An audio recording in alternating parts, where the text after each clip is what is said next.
Yassas.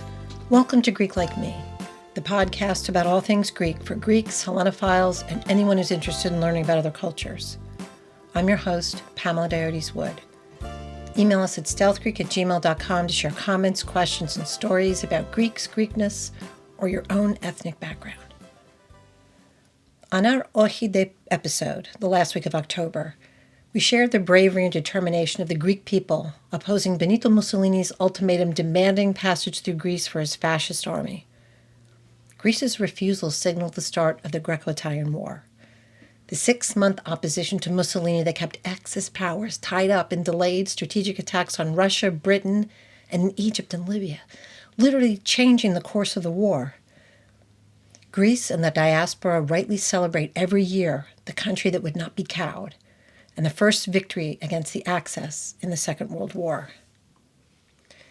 There were so many fascinating details surrounding this pivotal day in history and the months of resistance and battles won against the powerful Italian army that followed. They all deserve their own episodes. But we decided this week that the stories of the Greek women at the front lines in the early days of the war deserve a deeper dive. The role of the women in the mountain villages of the Pindus supporting the much smaller, ill-equipped Greek army. As their region was being invaded and their villages attacked, these women stepped up to fight back and keep the Greek army going. The women of the region of Epirus have been singled out as a fierce and relentless women. The Greek border with Albania is rocky, mountainous, and sparsely populated with small, isolated villages scattered throughout the mountainous region. Of course, now it's modernized, but back then, tiny little villages far apart. Roads were narrow and precarious. The paths were so steep, only goats and the most experienced mountain villager could manage them. This is where Italy decided to attack, expecting to push through the Pindus Mountains to seize Epirus, the Ionian Islands, and occupy the northeastern region of Greece, Macedonia. Then take the rest of the country. Desolation Road says capturing the mountain passes of the Pindus was crucial for the Greeks and the Italians in order to control the supply roads. As the Italians poured across the Albanian border into Greece, they attacked rural villagers as they went, seizing anything of value left behind by the fleeing villagers. These people, already dealing with cold, wind, and snow in the steep mountains, were taken in by neighboring villages.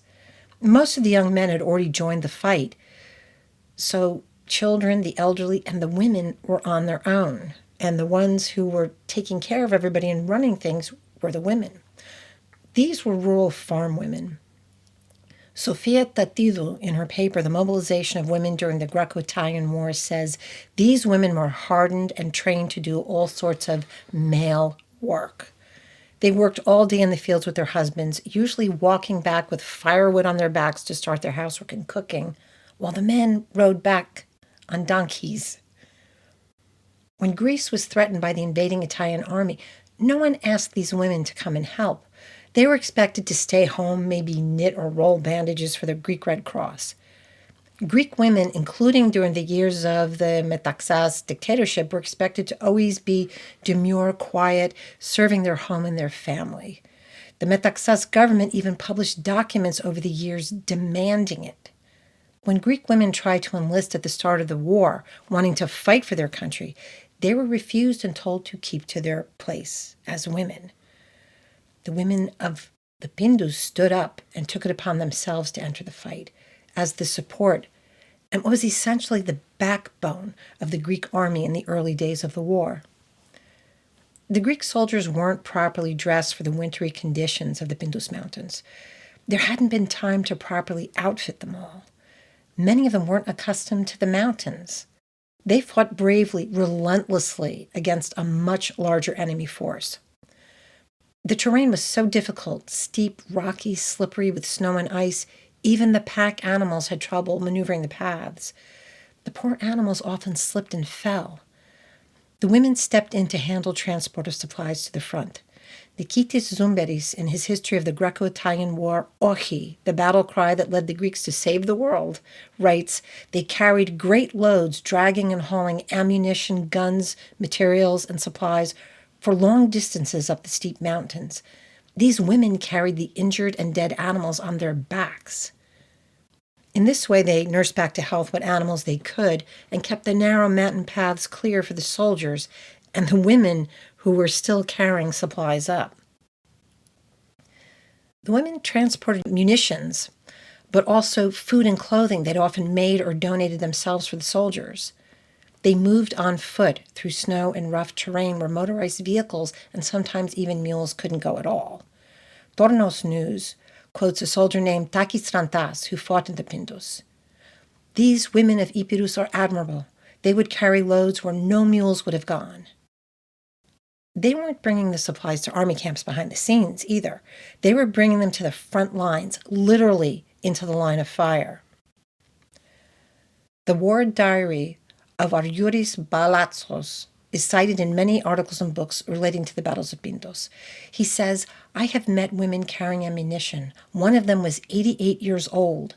The snow, the frost, the terrible cold didn't seem to scare them. All of them, full of joy, wanted to supply the army with what the transport vehicles couldn't. Truly the miracle of women."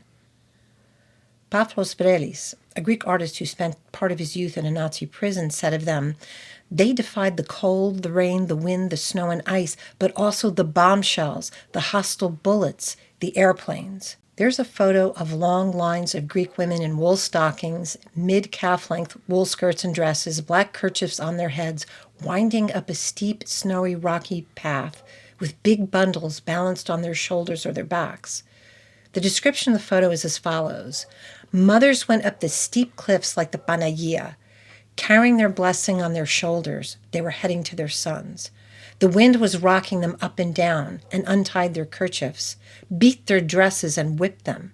But they were walking like men on high mountains, stepping from stone to stone, going up in a line till you could see them no more, hidden in the clouds, still their heads held up high. Walking like men, fierce, determined, and brave. Forget meek and demure. These women were badass. They surprised the men with the guts they had all along, living tough lives in the rural mountain villages. A Greek cavalry sergeant told a New York Times war correspondent, "There were times when every man was needed for fighting. So the women carried everything up the sides of the mountain. Many of them carry 70 and 80-pound packs on their backs. That's 32 to 36 kilograms. When they dumped their loads, they told the Greek soldiers to push the Italians into the sea." We weren't able to get permission to post the photo ourselves, so we'll have a link to the paper that used the photo in the podcast notes. The paper is about the history of the women of Epirus from ancient times to the present by Eleni Balaska and two co-authors. They credit the Artas History Museum, which I believe is the Skoufas History Museum in Artas. If you scroll down to the history of World War II, the photo's there. There's a story about the village of Ndora. It tells of the women tying themselves with rope to carry cannons and trekking up a steep incline, quote, inaccessible even to goats. Tatidou says they carried all of this and more right up to the soldiers at the front. The women of Pindus became the pack animals. The danger of carrying these incredibly heavy weapons up these paths, then having to unload as the Italians fired on them. There's a Greek World War II poster of a painting of these women crawling up to the fighting, bombs exploding all around them. We couldn't post that either because somehow the image is owned by various outlets.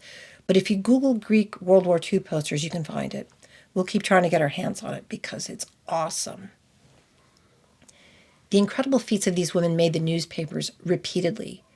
Pete Paleologos, a war correspondent for Eleftherovima, a Greek newspaper, filed a story on December 3rd, 1940, about the Battle of Tsepelova, a little over a month into the Greco-Italian War. A division of Greek soldiers was high up in the mountains. Their shoes were torn up by the sharp rocks. They hadn't eaten for 4 days. Their commander tried to radio their base, but the wires had been cut. He was only able to send his urgent request for food and shoes over a wireless that was picked up in a local village. The village would then pass on the message to headquarters. It would take several days to bring the needed supplies. A phone operator in the village that relayed messages back and forth from the front to headquarters gave a call out to the village. The women gathered whatever food and shoes they could find, packed them onto their backs, and headed out to the battlefield. Desolation Road says the early successes of the Greek forces in driving back the Italians belongs in large part to the women of Pindus. Those men would have starved without these women. George Blitas, in his detailed history, The First Victory, Greece in the Second World War, writes, "In the first critical days of the invasion, civilians carried out much of the transport of food, water, and ammunition. In many instances, the troops' rations were supplemented from the meager food supplies of the volunteers." And those volunteers were the women of Pindus. As for the shoes the women donated, many Greek soldiers during these winter battles in the mountains lost their feet to frostbite. The shoes the women would have provided would have been better equipped than the army issue boots, because they were warm and protected from jagged rocks. The women of Pindus didn't come back from the front lines empty-handed. They carried injured soldiers back down these steep, rocky, slippery paths. If they were able to, they carried them to the back of the lines where the medical staff took care of them, or they would bring them home and nurse them themselves. They carried back the dead for decent burials.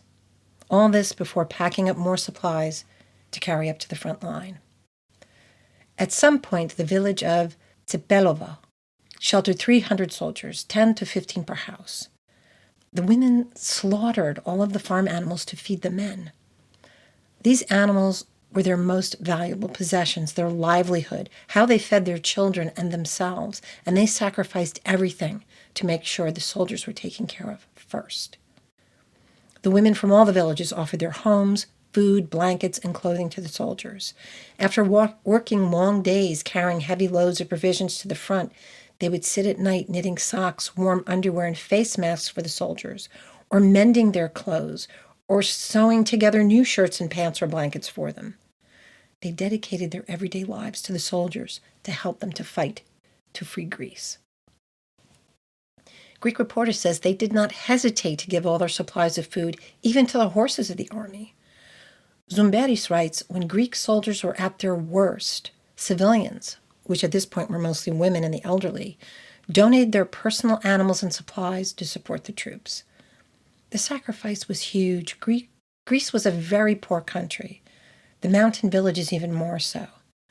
These families in the villages depended on their animals and food supplies to survive, especially during winter. They sacrificed their safety, their well-being, and their chances for survival for the sake of Greece. The women learned how to disassemble the guns and weapons they transported to make them easier to carry. They were then able to reassemble them if necessary when they reached the front, so the soldiers weren't distracted from their fight.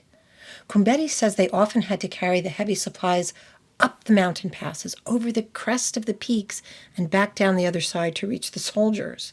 Then climb back up with injured soldiers and animals over the crest and down again to the villages.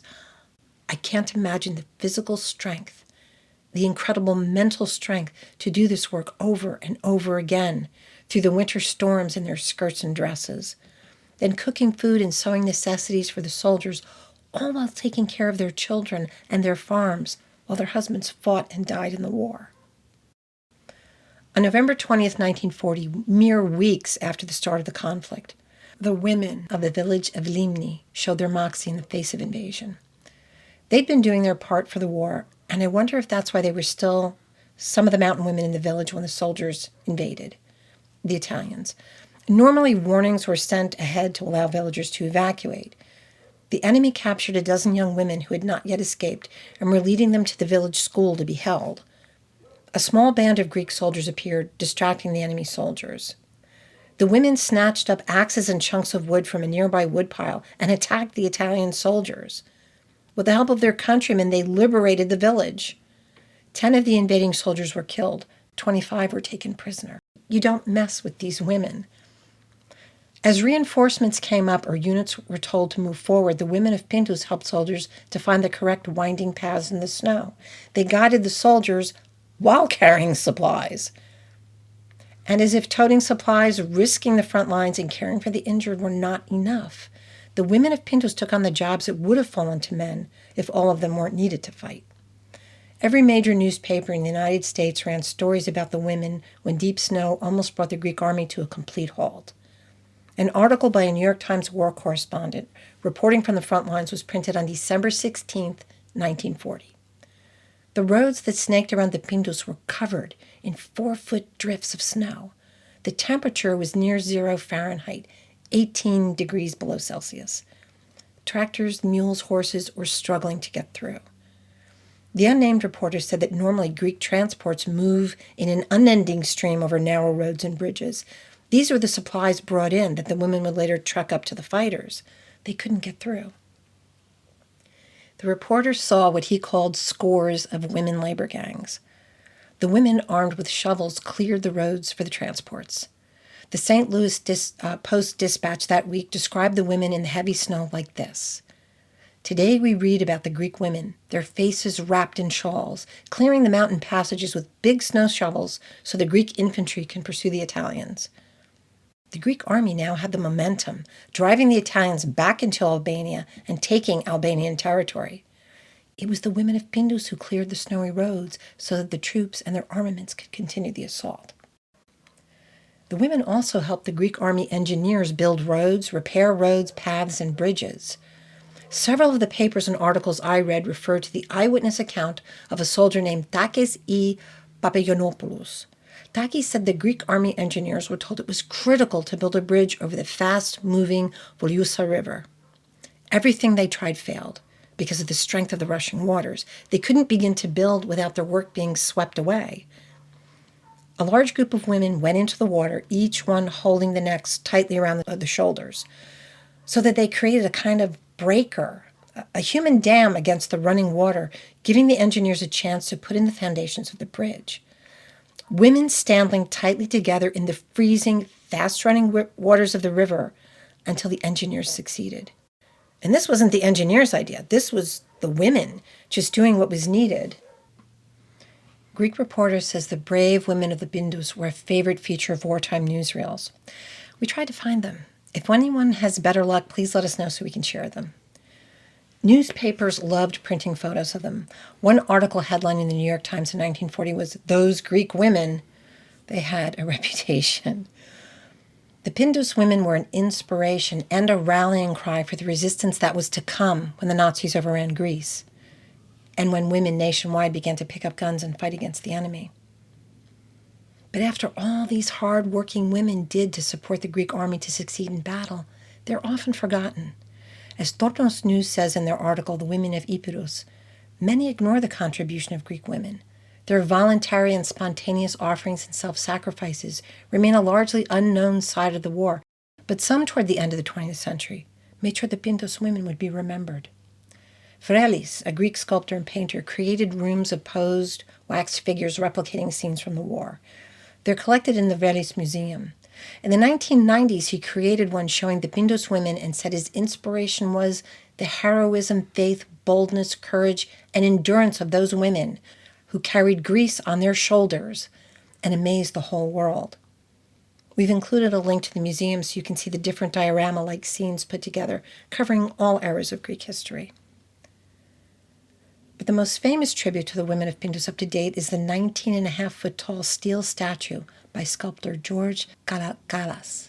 That's 6 meters tall. It's located in Zagori, where the villages of many of the Pindus women were located.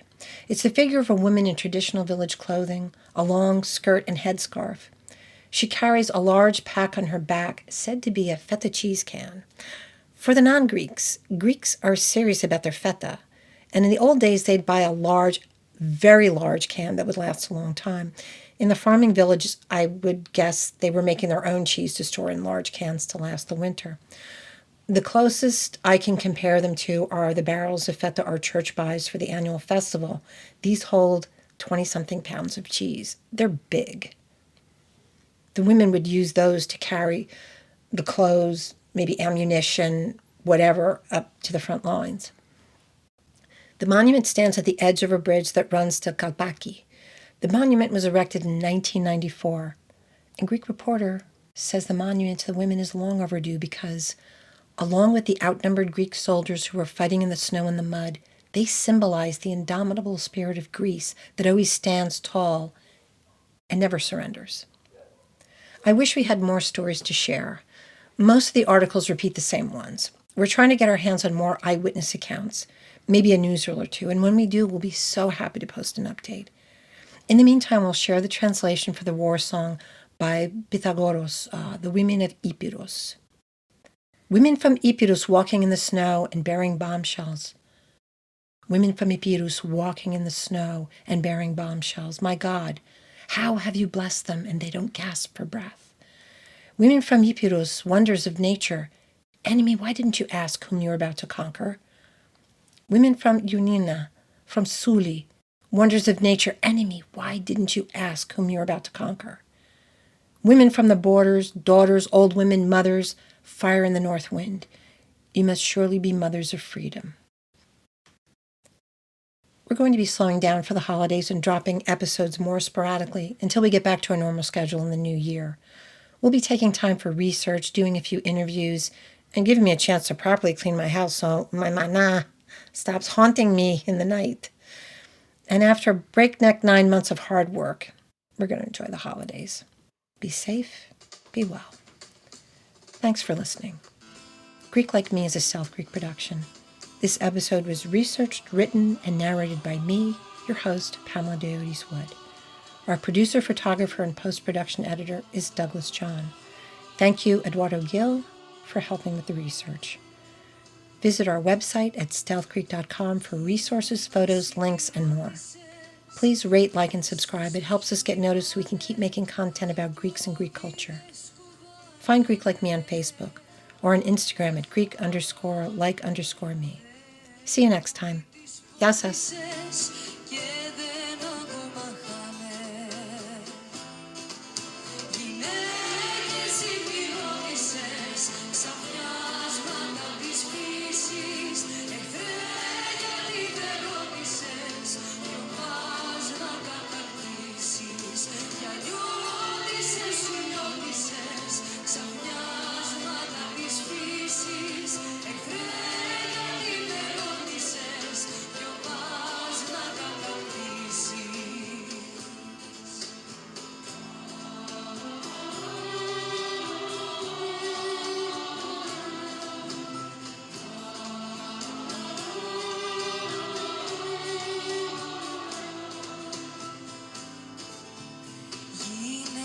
Απ' τα σύνορα, κόρες, γριές, κυράδες, φώτια μες στους βοριάδες.